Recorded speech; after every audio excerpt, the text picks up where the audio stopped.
안녕하세요. 역사 돋보기입니다. 역사 돋보기 인물사 신라의 시조 박혁거세 편, 지난번 1부에 이어 2부 시작합니다.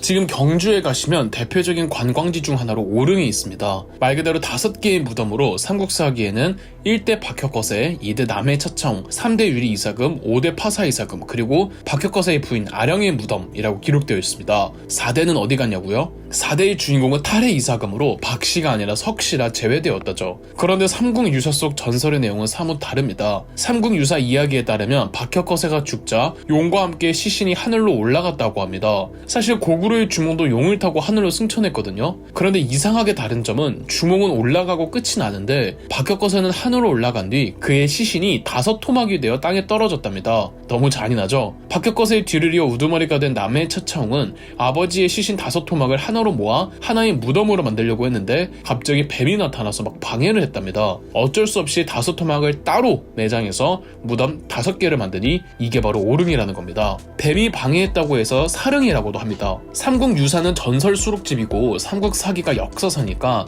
당연히 삼국사기를 믿어야 하는 거 아니냐고 하실 수 있지만 삼국유사도 나름의 정치적 혹은 사회적 함의가 있는 법이고 삼국사기라고 무조건 사실만이라고 믿을 수도 없습니다. 시신이 토막되어 따로 장례를 치렀다는 신화는 익숙하지 않잖아요. 세계 곳곳에서 심심치 않게 왕의 시신을 토막내어 장례를 치렀다는 이야기가 등장한답니다. 이집트의 오시리스는 14토막이 났다고 합니다. 세계의 여러 신화학자들은 왕의 시신을 토막내어 매장하는 것은 파종의 형상화라고 합니다. 즉 씨를 땅에 뿌리는 행위를 은유해서 후손들의 다산과 풍요로운 생산력을 염원하는 풍습이라는 겁니다. 중국의 신화에서는 거인 반고가 죽고 그의 신체들이 갈길갈길 찢어져서 세상을 만들어냈다는 신화적 메타포도 유사한 메타포죠. 그러니까 주몽은 하늘로 올라가서 내려오지 않았는데 박혁거세는 땅으로 내려오는 거예요. 주몽은 주로 위로 상승하는 용을 타고 하늘로 승천했고 박혁거세도 용을 타고 올라갔지만 결국 시신 5토막이 땅에 내려왔고 5토막이 따로 장사 지내도록 방해한 존재는 하늘 위가 아니라 땅에 붙어 사는 뱀이었죠. 처음의 질문으로 다시 돌아와서 그렇다면 오릉은 박혁거세 개인의 무덤이냐 아니면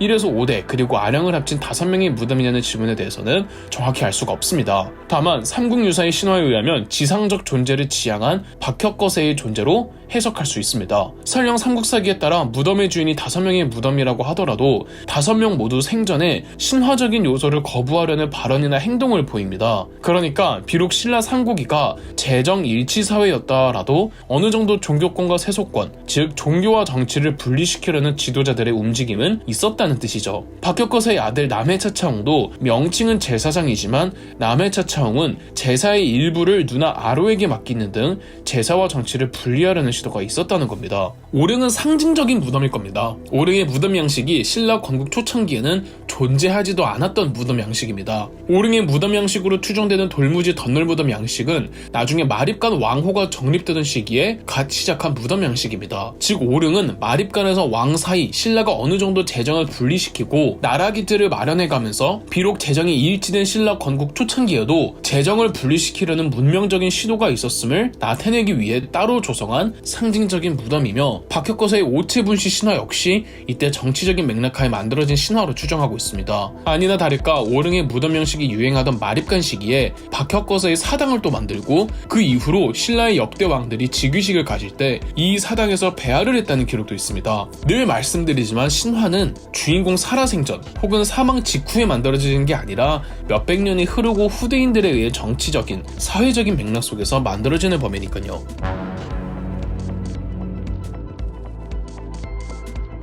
박혁거세의 후손들 박씨가 대대로 사로국의 우두머리가 되어가던 중 4대 우두머리는 석씨성을 가진 탈해가 이사금으로 즉위했습니다. 삼국유사에서 석탈해는 유명한 대장장이었다고 하는데 이로 말미암아 많은 사학자들은 석탈해가 철광산을 장악하고 있던 세력으로 아마 그 본거지는 울산이 아니었을까 추정한답니다. 울산은 예전에 3대 철산지였다고 하네요. 철광에서 얻은 경제력을 바탕으로 석탈해의 세력은 가야의 가락국과 경쟁하다가 밀리자 경주, 즉 사로국으로 들어왔고 받고 박씨 세력과 묘한 신경전을 벌이다가 석탈해가 결국은 4대 우두머리가 되죠. 그런데 또 탈해 이사금 즉위 당시 경주의 계림이라는 숲에서 김알지가 태어납니다. 바로 김씨의 시조인데 금상자 안에 사내 아이가 있었고 상서로운 아이라고 생각한 탈해 이사금은 김알지를 데려다 키웠다죠. 이 신화를 역사적으로 해석해보자면 탈해 이사금 때 또 한 번 김알지가 대표로 있던 외지 세력이 사로국으로 들어왔다는 뜻입니다. 원래 김씨 세력은 진한지역 소백산맥 인근에 있던 부족이었는데 백제의 성장에 밀려 신라로 들어왔다고 추정하고 있습니다.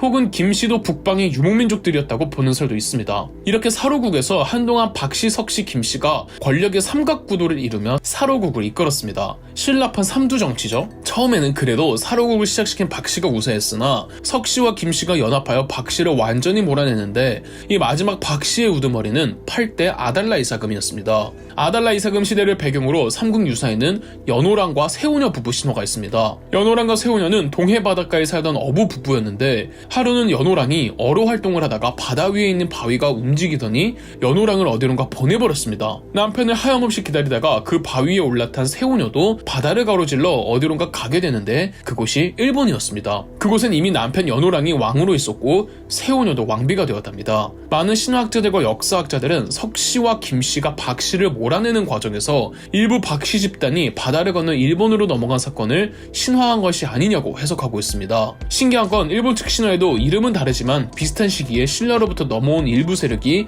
왕이 되었다는 이야기가 있습니다. 이렇게 석씨와 김씨가 힘을 합쳐 박씨를 몰아냈지만 그렇다면 이제는 석씨와 김씨의 대결 구도가 만들어지겠죠? 4세기 무렵 김씨가 석씨를 압도하기 시작했고 신라의 17대 김뇌물부터 김씨가 신라의 왕위를 세습했습니다. 김뇌물은 왕호를 이사금에서 더 높은 마립간으로 바꾸고 뇌물 마립간이 되었죠. 이 뇌물 마립간은 아버지와 어머니 모두 김씨였다고 합니다. 뇌물 마립간 이후 김씨는 김씨의 세력을 공고히 하고자 김씨의 근친을 하며 양가 모두 김씨일 경우를 우대해주는 폐쇄적인 왕족을 만들어내기 시작했고 이는 나중에 골품제 형성에 직접적인 영향을 준답니다. 한 헷갈려서는 안 되는 것이 이때 박씨, 석씨, 김씨 세 개의 성씨는 특정 가족을 가리키는 성씨가 아니라 부족명입니다. 성씨가 가족만을 지칭하는 건 나중에 가서입니다. 신라의 삼국의 역사 발전은 고구려나 백제에 비해 더딘 것이 확실합니다. 그렇지만 고구려나 백제도 신라와 같이 왕권이 미약하고 강력한 세력들이 왕위를 두고 경쟁하던 시기를 모두 거쳤습니다. 다만 신라보다 빨리 거쳤을 뿐이죠. 시기만 조금 다를 뿐 고구려와 백제 모두 신라와 똑같이 성장통을 겪습니다.